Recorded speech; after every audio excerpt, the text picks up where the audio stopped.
Hi, I'm James. Welcome back to the channel.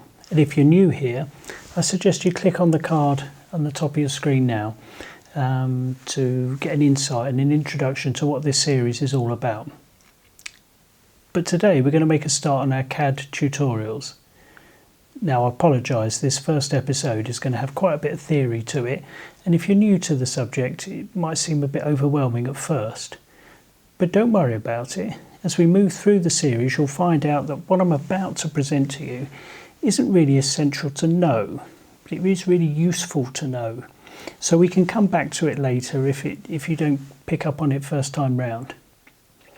As we move through this episode, I'll finish off by showing you just how quick and relatively straightforward it can be to produce a drawing using just 3 tools. Anyway, I hope you enjoy it. Thanks for watching.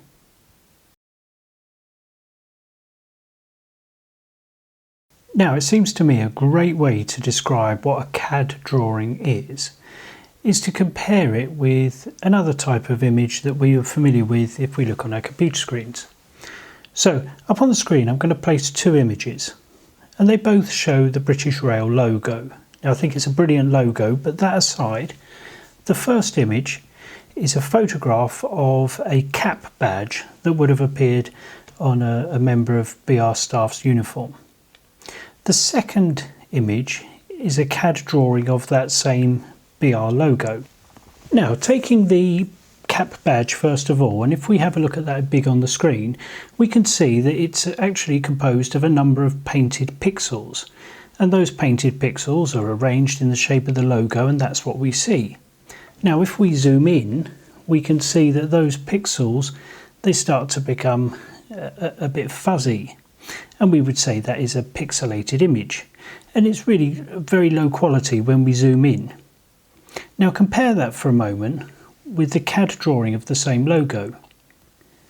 As I zoom into this image, we could see that the lines stay crisp and sharp, and it stays precise whether we look at it very, very small, or if we were to blow this up and put it on the side of a lorry or a train or a building for that matter. No matter how big we blow it up, it will stay just as crisp. So let's look at why that is the case.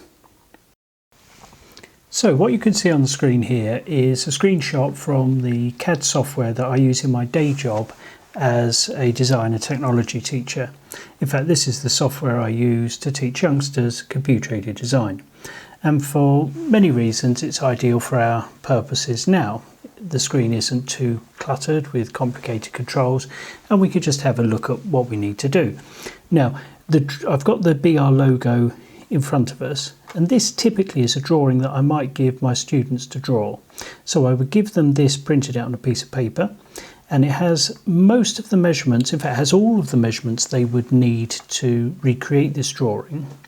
There are some missing on this as it is, and often I like to give them a drawing with some information that's missing, and then they have to do a bit of thinking and suss out what's what for themselves.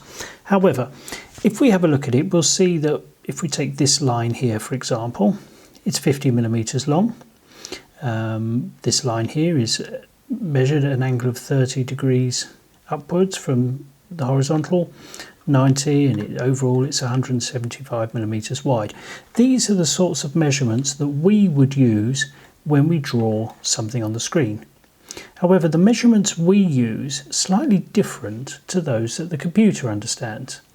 And this is where it all becomes a little bit abstract. And I apologise that this is very complicated for a newcomer. However, it's fundamental to really understanding what CAD is all about. So I think it's worth complicating this right from the start, and then we will make it easier as we go through the video. So I've zoomed out. If we look at the whole page, what I'm going to do is switch on a crude grid. Now this is just something I've created just to give us an idea. What you see here are a series of vertical lines and some horizontal lines and some numbers. Now these numbers represent a distance in millimeters from a theoretical datum, which is down here in the bottom left hand corner of the screen. So what we have are coordinates in 50 millimeter increments in the x-axis, and again 50 millimeter increments in the y-axis from this bottom corner here, which is going to be X0 and Y0. In fact, if I hover my mouse over the corner, something like that, my mouse is a bit sticky, it's not exact. If we have a look at the measurements in the bottom left-hand corner of the screen, you'll see displayed the coordinates 0, 0, and you'll see the letters ABS. That represents absolute zero. That's our datum point. Now, if I hover over in the top right-hand corner, you'll see it's 420 in the X and 297 in the Y. There's 420 millimeters left to right, if you like, and 297 from top to bottom. So that tells me that that white area of the screen is the size of an A3 piece of paper.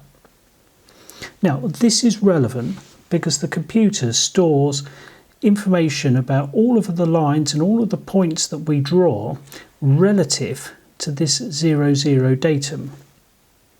Now, if that's confusing, don't worry about it, because we don't really need to know this as we produce our drawing, but it is useful for us to try and remember that that's how the computer is interpreting our inputs. Let me explain a bit more. So we're back here looking at our drawing once again, and this time I've highlighted one of the lines and I've made it blue. Now what I'm going to do is stick a circle on the end of one of this line, and let's consider that to be its start point. So we can see that our line starts from this point here where the red dot is and has a length of 50 millimeters, and it has an angle of 0 degrees to the x-axis. It's horizontal. Now if I zoom back out and I turn my grid on again, we've got quite a bit of information. We've got a start point. We know it has the start point's coordinates relative to the datum are 100 on the X and 100 on the Y. We have a known length of 50 millimeters and we have a known angle. And that effectively is a vector. It's a line of a known length running at a known angle. What the computer does for us in the background is just keeps a record of where that datum is relative to its datum of 00. Now all of that can seem really confusing, but it's quite straightforward if we give it enough thought. Let's take this red line here as being representative of, could be any line on any of our drawings. We can see the line has a known length of 200 millimeters and that it sits at an angle of 45 degrees to the x-axis. Furthermore, the start point of the line, which is here, is exactly 100 millimeters in the x-axis from our datum and 100 millimeters on the y-axis. Therefore, with an x and y coordinate, a known length and an angle, we can draw any line anywhere. And this essentially is what a vector is. And a vector is how the computer understands the drawings that we produce. Now, I appreciate all of that may well be very overwhelming to a newcomer. And the truth is, we use CAD software so that we don't have to think about vectors. And as we move through this series, in fact as we move through the rest of this episode, I'll show you practically how we draw things without thinking about vectors. However, they're worth knowing about, because if we understand this sort of this geometry, this method of relating what we're drawing back to a datum, and we can train ourselves to think about how the computer is understanding our inputs, then when we make mistakes and we think the computer's gone wrong, we can actually take a step back and think about the information we're feeding it. So, with all that aside, feel free to forget all of that, but I may well reference it later on in the series. Okay, let's do something a little bit more fun.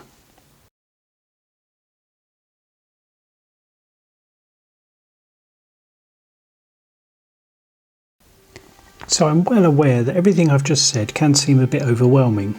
So what I thought we'd do is have a musical interlude and I'd show you just how quickly we can produce a drawing of that sort of complexity. So I begin by drawing a rectangle with the overall dimensions of that logo that we've seen previously.